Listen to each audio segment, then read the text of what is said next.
ఏర్గట్ల గ్రామానికి చెందిన ముగ్గురికి సీఎంఆర్ఎఫ్ నుండి బాల్కొండ కాంగ్రెస్ పార్టీ ఇన్ఛార్జ్ ముత్యాల సునీల్ కుమార్ సహకారంతో చెక్కులు మంజూరు కాగా లబ్ధిదారులకు కాంగ్రెస్ నాయకులు పంపిణీ చేశారు.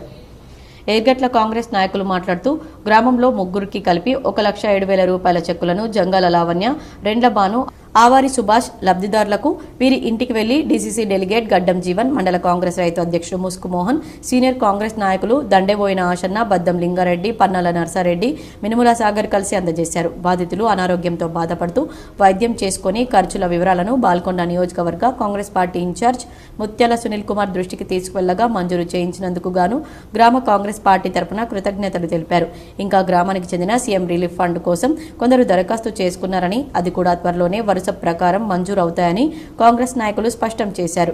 ఈ కార్యక్రమంలో దామోదర్, చిన్న గంగాధర్, పెద్దొల్ల సీను, శివనొల్ల రాజు, సాయి, కిషన్, సీను, మహేష్, లక్ష్మణ్, మోహన్, నర్సయ్య తదితరులు పాల్గొన్నారు.